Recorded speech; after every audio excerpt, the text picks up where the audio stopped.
Como parte de la segunda clase vamos a trabajar dos conceptos muy básicos y muy importantes dentro de la química orgánica y que a su vez están relacionados entre sí, que es la idea de resonancia y el concepto de aromaticidad.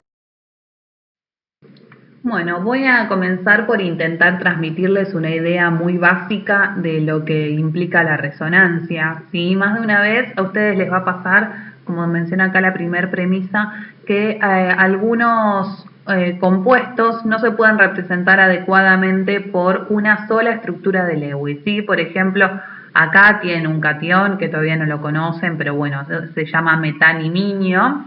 ¿Sí? Y para este catión ustedes podrían escribir dos estructuras de Lewis. Lo mismo acá, quizás les resulta un poco más familiar, el anión acetato, ¿sí? La base conjugada del ácido acético. Ustedes podrían escribir una forma con la carga negativa sobre este oxígeno o sobre este otro.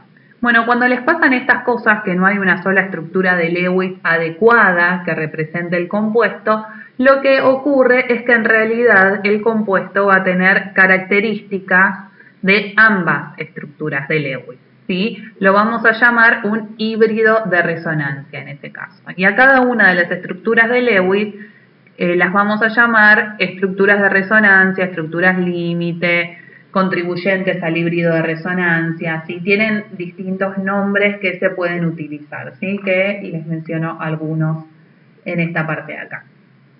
Bueno, a ver, algunos conceptos muy básicos sobre las estructuras de resonancia, ¿sí?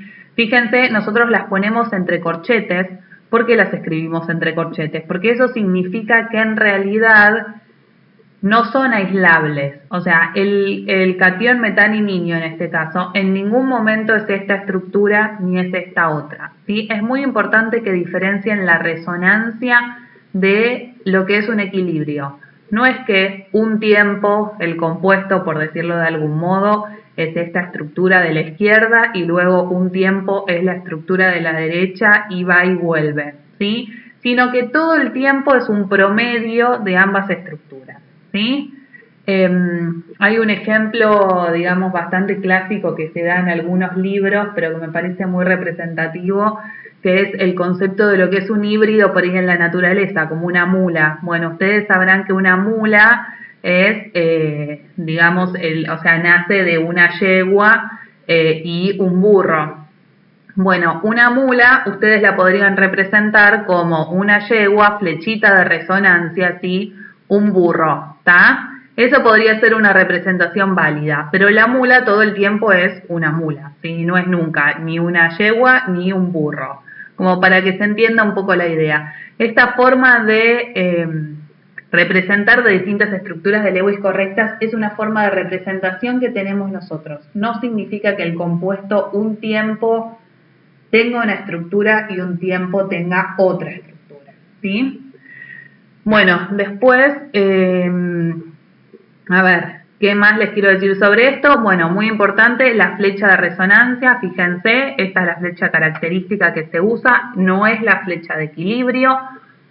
Uno se ayuda, ¿sí? Vamos a entrar más adelante en detalle con esto, se ayuda para escribir a las distintas formas resonantes poniendo estas flechitas como esta flechita roja que muestra acá, que muestra el movimiento de los electrones en el papel para pasar de la estructura de la izquierda a la derecha en este caso, ¿sí?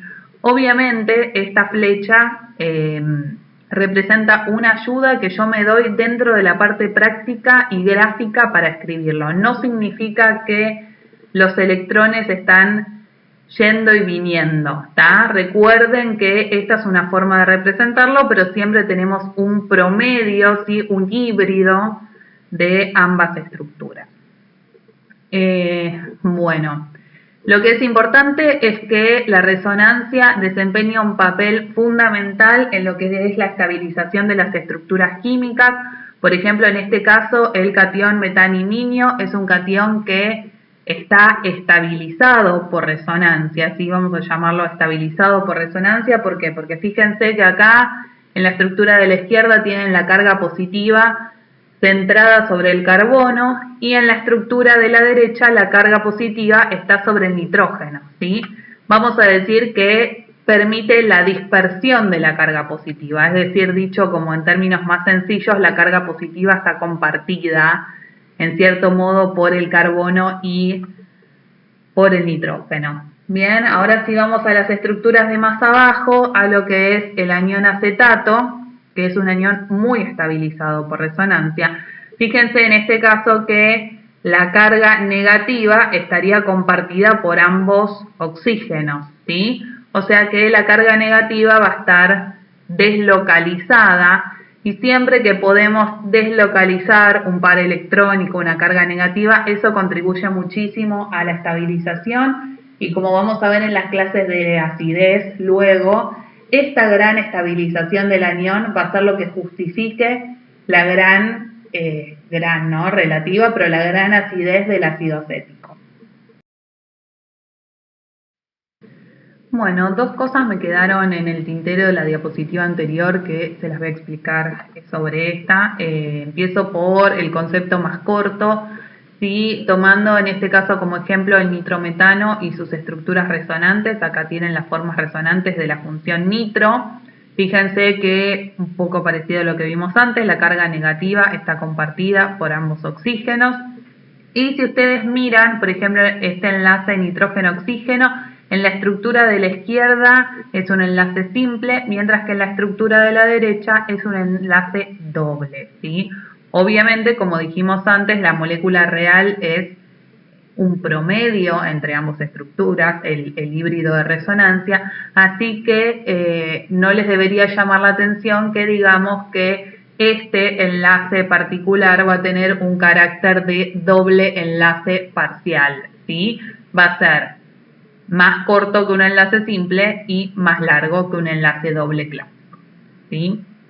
El otro concepto que me quedó por contarles es hablarles un poquito más del tema este de la deslocalización electrónica y por ahí lo voy a hacer con lenguaje un poco coloquial para que se entienda. A ver, a los electrones en general podríamos decir que no les gusta estar localizados, ¿sí? No les gusta estar retenidos, por ejemplo, como par libre o formando parte de un enlace entre dos átomos. Sí, pueden tener más espacio, dicho en vocabulario químico, sí se pueden deslocalizar. Eso les gusta mucho y va a ser muy favorable. Es por eso que la resonancia, esta deslocalización electrónica, es muy favorable, por ejemplo, para estabilizar aniones, ¿sí? Y para estabilizar estructuras en general, digamos. Después vamos a hablar un poco de aromaticidad, que también está relacionado con esto, pero bueno, como para que les quede la idea, sí, los electrones pueden tener más espacio, por decirlo de algún modo, que en química lo llamamos deslocalizarse, eso es muy favorable energéticamente. Bueno, ahora ya estoy entrando en las cuestiones propias de la diapositiva. Obviamente, como yo les digo, a los electrones les gusta deslocalizarse, pero uno tiene que respetar ciertas reglas para saber cómo se deslocalizan. La primera de ellas es que las estructuras de Lewis que formulen tienen que ser correctas, ¿sí? Por ejemplo, acá les muestra una estructura para el nitrometano que no sería correcta, no contribuiría en nada al híbrido de resonancia, y es una que tiene un nitrógeno con 10 electrones. Eso no va, o sea, seguimos respetando Lewis, ¿sí? Después, la siguiente cuestión es que no necesariamente todas las estructuras contribuyentes al híbrido contribuyen de igual manera, ¿sí? Por ejemplo, acá antes en el nitrometano, sí vimos que si ustedes las miran son estructuras equivalentes en energía, pero las estructuras de acá abajo, como las del catión metaniminio que vimos recién, o acá tienen el formaldehído, no contribuyen igual al híbrido de resonancia, ¿sí? Ambos contribuyen, pero una de las dos contribuye más. Luego vamos a ampliar un poco el concepto de cómo sabemos cuál contribuye más, ¿sí? Pero, por ejemplo, si miramos el catión metaniminio, acá les aclara que el contribuyente principal es esta estructura de la izquierda. ¿Por qué? Porque todos los átomos tienen el octeto completo. ¿Bien? Como siempre estamos respetando Lewis a rajatabla. Entonces, completar el octeto es favorable también para las estructuras contribuyentes al híbrido. ¿Qué quiere decir que una es más contribuyente que la otra? Bueno, que el híbrido de resonancia se va a parecer más a la estructura más contribuyente. ¿Sí? A mí me gusta por ahí llamarlo como que el híbrido de resonancia es como un promedio pesado entre las estructuras límite o las estructuras de resonancia. Se va a parecer más a la estructura más contribuyente. Lo mismo pasa acá con el formaldehído, ¿sí? La estructura más contribuyente es la de la izquierda, en la que todos tienen octeto completo, no hay separación de cargas, pero la estructura de la derecha es muy importante conocerla porque es una estructura que nos va a ayudar a explicar la reactividad química de este tipo de grupos. ¿Sí? Los carbonilos, por ejemplo, son compuestos, digamos, que tienen una reactividad particular que después vamos a ver, pero que la vamos a explicar en gran medida por este carbono con carga parcial positiva, ¿sí? En esta estructura que va a hacer que sea lo que nosotros vamos a llamar carbono electrofílico, es decir, que va a atraer electrones, por decirlo de un modo simplificado. Por lo tanto, conocer las estructuras resonantes nos ayuda también a hablar de la química de los compuestos en particular. Y luego, bueno, esta otra regla que les aparece acá les habla un poco de qué es lo que pueden cambiar en una estructura y qué no. O sea, siempre se pueden cambiar la ubicación de los electrones. Acá por ahora vamos a referirnos a electrones pi, ¿sí? Y aquellos no enlazantes, ¿tá? Después hay otro efecto que se llama hiperconjugación, que está relacionado y tiene que ver con electrones sigma, pero por ahora lo vamos a dejar de lado. Pero bueno, para resumir, siempre pueden cambiar la ubicación de electrones, nunca de los núcleos, ¿sí? Entonces, por ejemplo, acá tienen a la izquierda formas resonantes correctas del catión alílico, que después vamos a estudiar en detalle. No son correctas las formas resonantes de la derecha. Fíjense que habría que cambiar un núcleo de hidrógeno de posición, de esta posición, ¿sí? A esta posición, por ejemplo, y ya estar migrando núcleos no es plantear estructuras resonantes. Bueno, y acá otra regla también para tener en cuenta es dibujar estructuras resonantes y lógicamente todas las estructuras contribuyentes deben mantener el número de electrones no apareados, ¿sí? Todavía no hablamos mucho de radicales libres, pero los radicales libres son estructuras de este tipo donde tienen un electrón desapareado. Bien, estas dos son estructuras resonantes lógicas contribuyentes, pero ya esta estructura donde si bien conservo el número de electrones, pero ahora tengo 3 electrones desapareados, sería sumamente inestable y ya no contribuyente al híbrido de resonancia. Bien, y ahora bueno, vamos a charlar un poco de las preferencias que ya les adelanté, alguna cosita. ¿Sí? La primera, que como yo les decía, Lewis sigue estando a la cabeza, las estructuras más contribuyentes al híbrido de resonancia son aquellas que tienen las capas de valencia llenas, ¿sí? Por ejemplo, acá la de la izquierda es el mismo ejemplo que las diapositivas anteriores, que lo estoy repitiendo una y otra vez. En la estructura de la derecha, el carbono no completa su octeto, así que es la estructura menos contribuyente del par.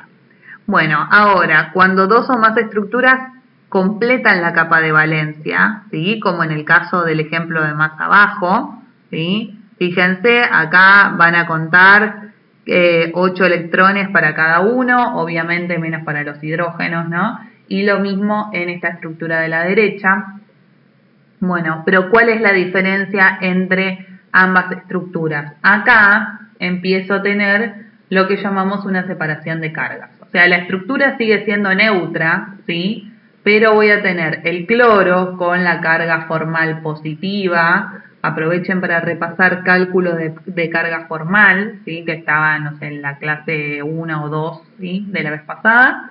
Y acá tengo al carbono de este metileno con una carga formal negativa. Bien, Entonces, si tengo que elegir entre las dos estructuras, ambas con el octeto completo, para todos sus átomos, siempre voy a elegir la estructura en la que no haya separación de cargas, que en este caso sería la de la izquierda.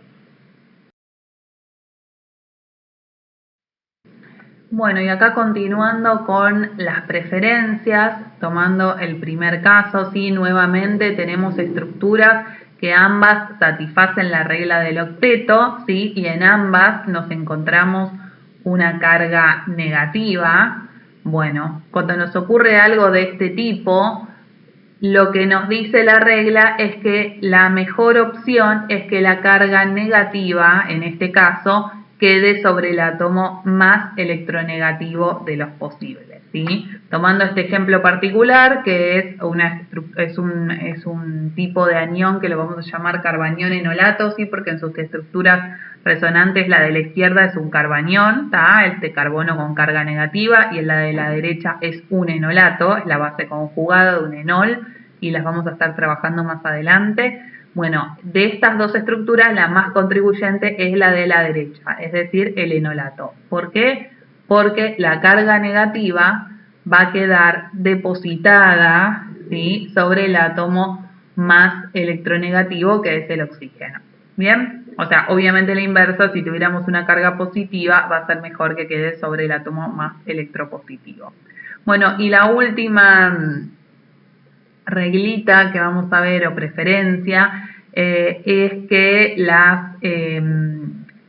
que las estructuras equivalentes, ¿sí?, cuando ambas son equivalentes, como vimos en el caso del nitrometano, o les repito el ejemplo del anión acetato, las mismas son muy contribuyentes al híbrido de resonancia, ¿sí? Y como les venía diciendo antes, esto va a justificar la gran acidez de, por ejemplo, el ácido acético y los ácidos carboxílicos en general, ¿sí? No solo dan aniones estabilizados por resonancia, sino que las estructuras resonantes que yo puedo escribir, las estructuras canónicas, son equivalentes.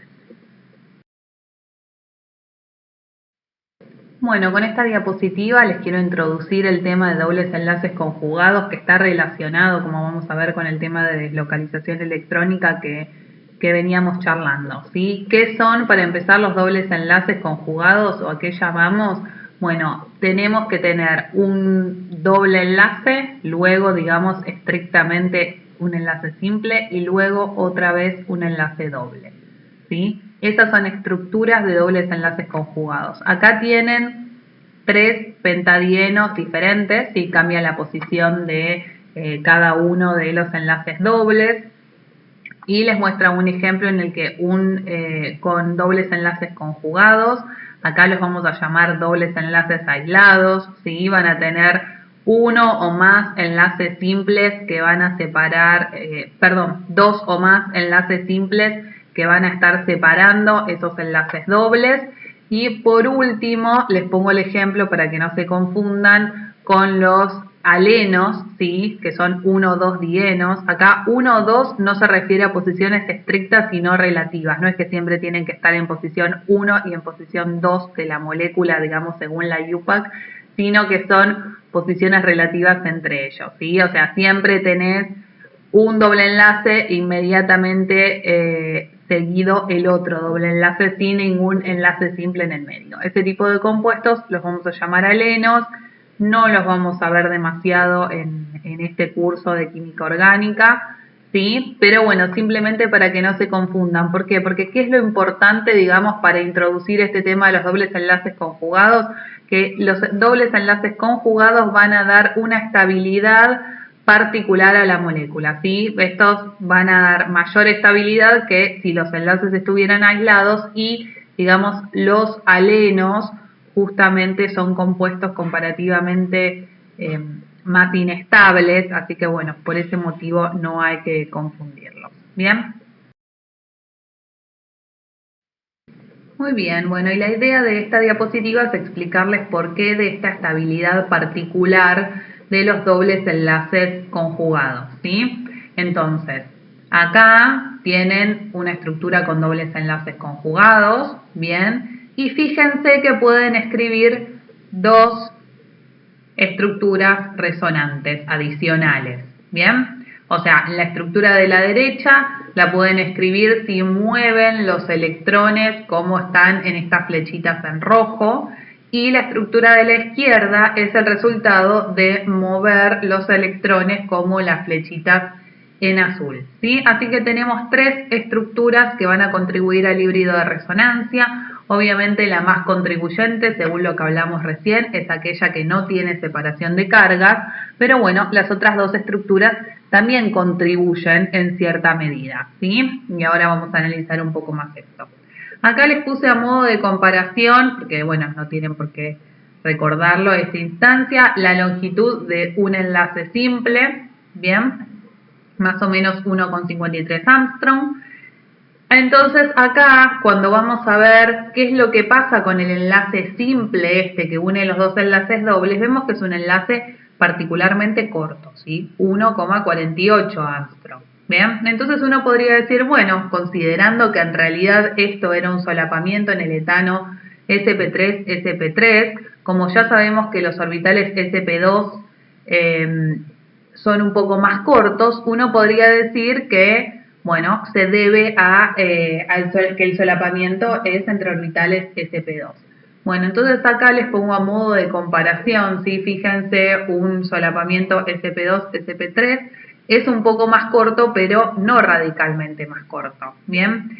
Este acortamiento del enlace se centra fundamentalmente en esto que veníamos hablando antes, de que si yo miro las estructuras resonantes, ¿sí? Me voy a dar cuenta de que acá, en esta estructura resonante, ese enlace entre el carbono 2 y 3 es doble, y lo mismo en esta otra. Entonces voy a estar hablando de que este enlace en realidad tiene un carácter parcial de enlace doble, ¿sí? Por lo tanto, tiene una longitud intermedia entre un enlace simple y un enlace doble tradicional. Bien, bueno, ¿cómo veo yo ahora esto desde los orbitales? ¿Qué es lo que me aporta esa estabilidad adicional? Si yo voy a la conformación plana de esta molécula, que es la de menor energía, ¿sí? La conformación más importante, fíjense que quedan alineados los orbitales P, ¿sí? Y que va a haber un solapamiento entre estos orbitales P, entre los orbitales P, digamos, que están entre los carbonos 2 y 3. ¿Bien? Entonces, este traslape de los orbitales es lo que justifica que los electrones puedan estar deslocalizados en realidad en toda esta molécula, en este caso, y es lo que justifica esta estabilidad adicional. Acuérdense que, como yo les decía antes, los electrones, si pueden elegir, quieren estar deslocalizados, ¿sí? Bien. Esto se los puse acá para mostrarles que en realidad hay dos posibilidades de estructuras planas, la trans, la que se llama S-trans y S-cis, ¿sí? No me interesan los nombres, está acá. La S-trans es la más estable de las dos, porque como les muestra acá esto que dice interferencia leve, bueno, a ver si los digo en términos coloquiales, estos dos hidrógenos se molestan un poco en esta conformación y por lo tanto hacen que suba la energía y que sea la menos probable de las dos, pero bueno, en este caso también habría un solapamiento de estos orbitales P, ¿sí? Lo que les quería mencionar sobre este caso particular, para que veamos la diferencia con los enlaces dobles puros, es que acá la interconversión de una forma u otra consume más o menos 5 kilocalorías mol, y un enlace doble clásico para rotar, vieron que veíamos que no tienen la rotación libre permitida, un enlace doble está en 60 kilocalorías mol. Es decir, que este tipo de enlaces, donde yo voy a hablar de un carácter parcial de enlace doble, son rotables, ¿sí? Les cuesta más rotar que un enlace simple clásico, pero yo puedo rotarlos y puedo ir cambiando las conformaciones, de hecho, a temperatura ambiente, ¿sí? Como para que tengan idea de las diferencias de energía. Bueno, y acá en este último recuadrito les puse esto, o sea, fíjense que no son necesariamente solo dos dobles enlaces conjugados, puedo poner todos los que yo quiera, obviamente para que la conjugación y la estabilización sea efectiva, todo el sistema tiene que ser plano, ¿sí? Como ven acá están, por cuestiones de practicidad, solo dibujados los orbitales P, que van a solapar, y fíjense cómo solapan a lo largo de todo el sistema. Si por algún motivo esto rota, ¿tá?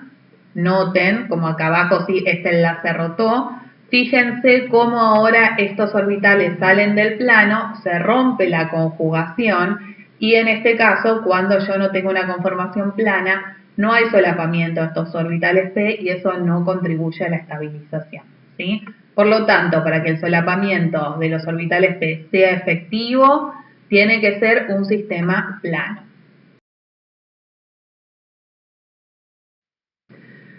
Bueno, muy bien. Y ahora en las últimas diapositivas sí vamos a hablar de lleno de aromaticidad. Y bueno, probablemente como le suena el nombre aromaticidad viene originalmente de que así se consideró compuestos que tenían un aroma particular, sí, eran aromáticos, y originalmente se los diferenció de los compuestos alifáticos, ¿sí? Que significa como grasas. Que serían los que hoy en día como grupos funcionales estamos considerando alcanos, alquenos, alquinos, ¿bien?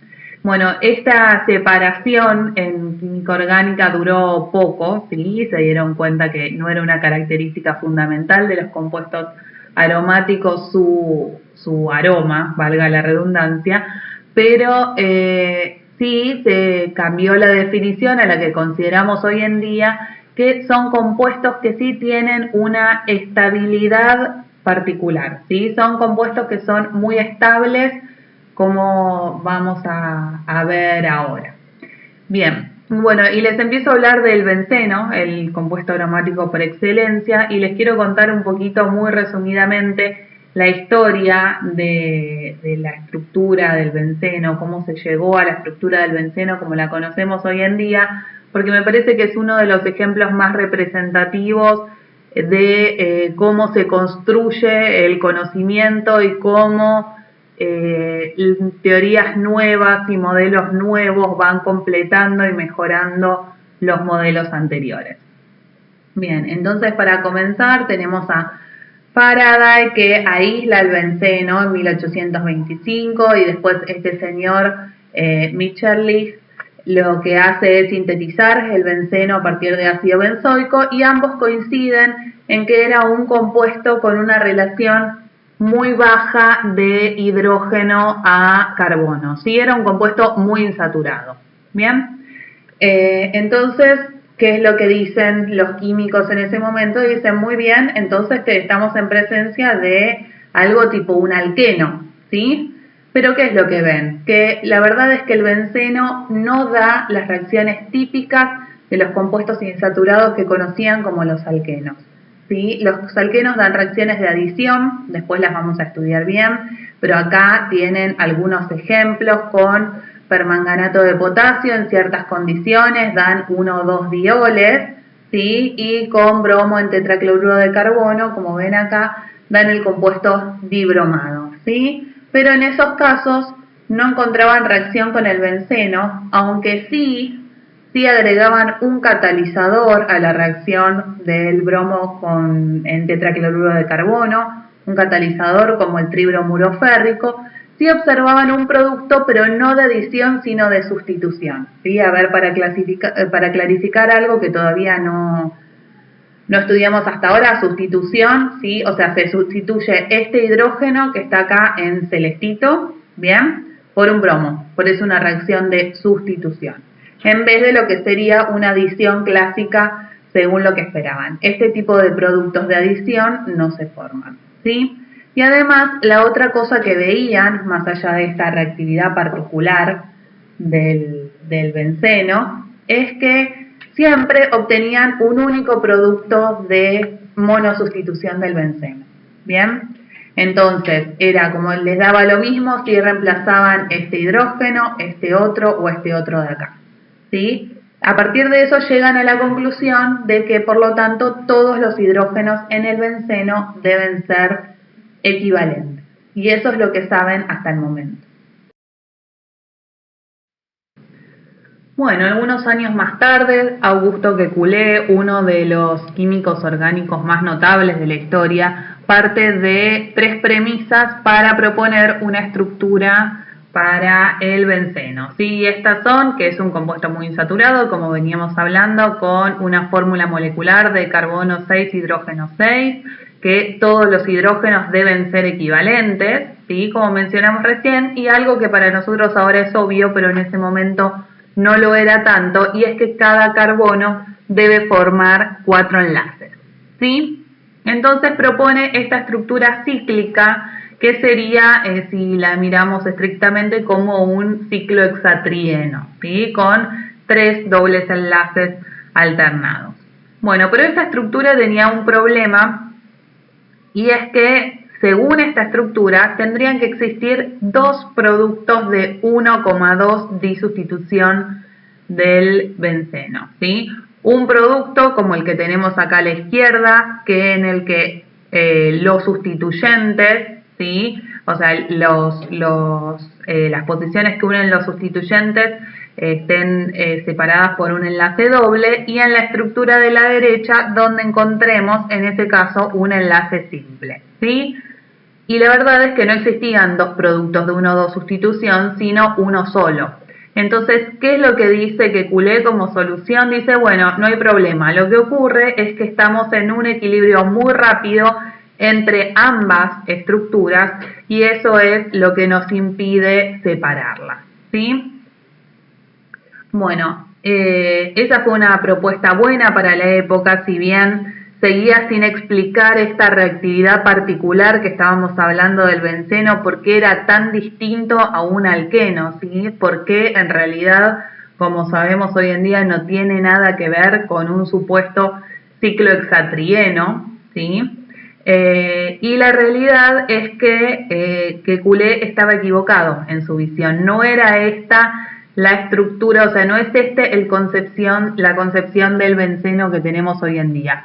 Pero aún así piensen que estamos hablando del siglo XIX, es decir, mucho antes de todas las teorías de enlace y de unión química que estuvimos hablando en la clase pasada. Bien, y bueno, acá solo les quería mostrar este dibujito que por ahí lo encuentren más de una vez. Esto es un uruboro, ¿sí? Una serpiente que se muerde la cola, que es un símbolo con el que se suele representar muchísimo al benceno de Kekulé, y eso está asociado a que él mismo cuenta en una conferencia en 1890 que esta estructura para el benceno se le ocurre durante un sueño en el que él sueña con una serpiente que se muerde la cola, ¿sí? De ahí empieza a trabajar sobre esta idea de una estructura cíclica y estos enlaces que se mueven. Sí, bueno, hoy en día esa versión, digamos, no se sabe si es cierta, si es una versión real o fue una historia que él contó a modo de hacer más interesante su conferencia en ese momento, ¿sí? Pero bueno, digamos, sigue siendo un clásico esta serpiente que se muerde la cola como una de las características de la estructura del benceno de Kekulé.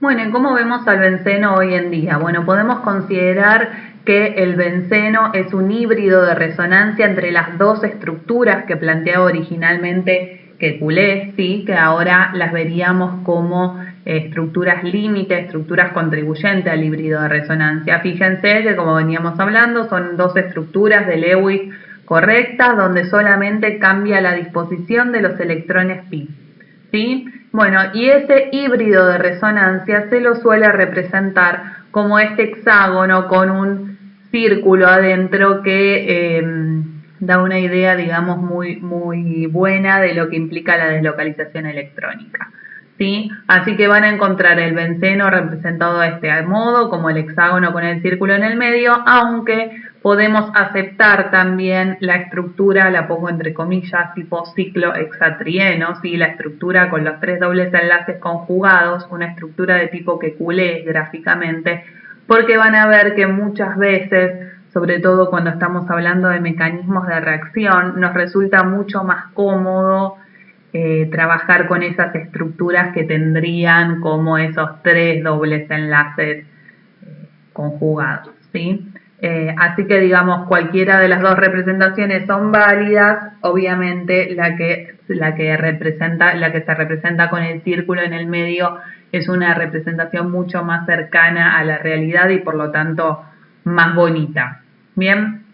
Bueno, ¿y cómo es la estructura del benceno? Bueno, es un hexágono regular, acá tienen la imagen, plano, ¿sí? Es una estructura completamente plana. La hibridación de los carbonos es sp2, con lo cual no debe sorprenderlos que nos encontremos con ángulos de 120 grados y todos los enlaces carbono-carbono tienen la misma longitud y es una longitud que es intermedia entre un enlace doble y un enlace simple, como tampoco les va a resultar sorprendente, de acuerdo a lo que estuvimos hablando, si miran estas estructuras resonantes, ahora sí la resonancia entre las estructuras de Kekulé. ¿Sí?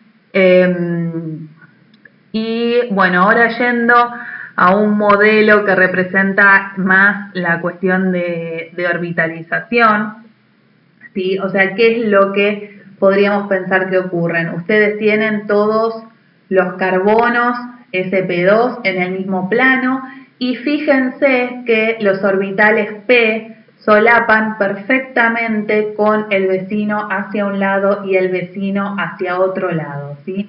Esto genera todo un sistema un sistema pi, donde los 6 electrones que están involucrados están completamente deslocalizados en torno a esos 6 átomos del benceno, ¿sí? Y como ya hablábamos, esta estructura así como de tanta deslocalización electrónica termina siendo muy favorable energéticamente. Bien, entonces no debería sorprenderlos que el benceno en realidad termina siendo una estructura mucho más estable que lo que uno podría suponer de un ciclo hexatrieno hipotético. Sí, hipotético porque obviamente el ciclo hexatrieno no existe, y eso grábenselo, no existe esta estructura así con los 3 dobles enlaces conjugados y que tenga un comportamiento tipo alqueno. Siempre es un benceno, ¿sí? Y también es mucho más estable que cualquier compuesto de cadena abierta con 3 dobles enlaces conjugados. Bien,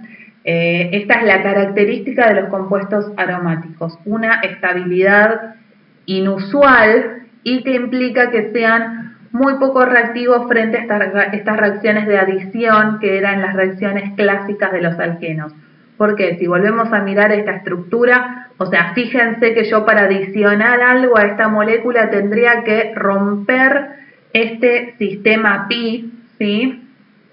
Todo este anillo pi para dar una reacción de adición, y eso va a ser muy desfavorable energéticamente y por lo tanto las reacciones de adición son muy difíciles de lograr sobre esta estructura. Si siempre intenta preservarse este sexteto pi de ser posible. Y bueno, acá simplemente les quiero mostrar muy cortito los orbitales moleculares, o sea, ahora ya yendo a la teoría de los orbitales moleculares. ¿Por qué? Porque si bien esta estructura con los 6 electrones pi deslocalizados es muy gráfica, digamos, y muy clara para entender el benceno, obviamente no hay ningún orbital que lleve 6 electrones, porque como sabemos desde el origen de los tiempos más o menos, como sabemos desde el inicio de la primera clase, o sea, cada orbital admite 2 electrones y por lo tanto, digamos, una teoría más adecuada, aunque por ahí menos gráfica a la visual, pero más adecuada es la teoría de los orbitales moleculares pi del benceno en este caso, ¿sí? Porque nos va a decir que teníamos 6 orbitales p atómicas que van a dar lugar, por lo tanto, a 6 orbitales moleculares pi, 3 de enlace, 3 de antienlace, y fíjense que todos los electrones en este caso los podemos ubicar en los orbitales de enlace y por lo tanto esto significa que va a ser una estructura de alta estabilidad. Bueno, y para terminar, quiero que mencionemos entonces características generales de todos los compuestos aromáticos, no solo del benceno, Sí, bueno, todas las uniones carbono-carbono van a ser iguales en su longitud, intermedias entre un enlace simple y un enlace doble, igual a lo que veíamos en el benceno. Son compuestos siempre muy insaturados que en general nunca van a dar reacciones de adición y sí pueden dar reacciones de sustitución, ¿sí? De distintos tipos que vamos a ver. Y siempre son particularmente estables como característica fundamental, compuestos muy estables y son siempre cíclicos, planos y con dobles enlaces completamente conjugados. ¿Sí? ¿Qué significa eso? Que si ya ven un compuesto como el que tienen acá, ¿sí? El 1,3 ciclohexadieno, ese va a ser un compuesto directamente no aromático. ¿Sí? ¿Por qué no aromático? Ya lo vamos, no cumple con esta premisa que yo tengo que tener todos los enlaces conjugados. Y fíjense que acá no tengo posibilidad de formar toda esa nube pi continua, todo ese sistema pi continuo que estábamos viendo para el benceno. Bueno, adicionalmente los compuestos aromáticos cumplen una regla que se llama regla de Hückel, que va a decir que el número de electrones pi tiene que ser igual a 4n más 2, ¿sí? Siendo este n un número pequeño y entero como 0, 1, 2, etc. ¿Sí? A ver, por ejemplo, lo vemos para el benceno, si contamos la cantidad de electrones pi son 6, ¿sí? 6 menos 2 es 4, n tiene que ser igual a 1. Bueno, n cumple con esto, sí, n es un número pequeño y entero, siendo 1, y por lo tanto el benceno cumple con la regla de Hückel. ¿Bien? Entonces, estas son las características particulares, ¿sí? Estabilidad particular, siempre compuestos cíclicos, planos, con dobles enlaces completamente conjugados y que cumplen esta regla de Hückel. Vamos a distinguir entonces compuestos aromáticos, compuestos no aromáticos, como este que yo les mostré acá, y hay una distinción adicional, no quiero entrar en mucho detalle porque no me interesan particularmente, pero se llaman compuestos antiaromáticos. Muy brevemente, digamos, los compuestos antiaromáticos son compuestos que también son cíclicos, planos, con dobles enlaces conjugados, pero no cumplen la regla de Hückel, ¿sí? Y un ejemplo podría ser el ciclobutadieno, que se los puse acá, solo para que lo tengan como ejemplo. Y los compuestos antiaromáticos, a diferencia de los aromáticos, son muy inestables, ¿sí? Son mucho más inestables que lo que sería un compuesto parecido, digamos, no aromático. ¿Bien? Eso como para que tengan una mínima idea, pero no me interesa entrar en demasiados detalles y ejemplos. Bueno, y acá entonces tienen algunos ejemplos, más allá del benceno, obviamente, de otros compuestos aromáticos, y tienen el naftaleno, que serían dos bencenos fusionados, y además hay compuestos heterocíclicos. ¿Qué significa heterocíclicos? Forman parte del ciclo un heteroátomo, es decir, un átomo distinto, carbono e hidrógeno, como en este caso es el nitrógeno, ¿sí? Bueno, y en estos casos sí son dos heterociclos nitrogenados, la piridina, ¿bien? Y el pirrol, que también lo vamos a estar estudiando. En el caso del pirrol, el par libre del nitrógeno va a estar contribuyendo para formar ese sexteto pi.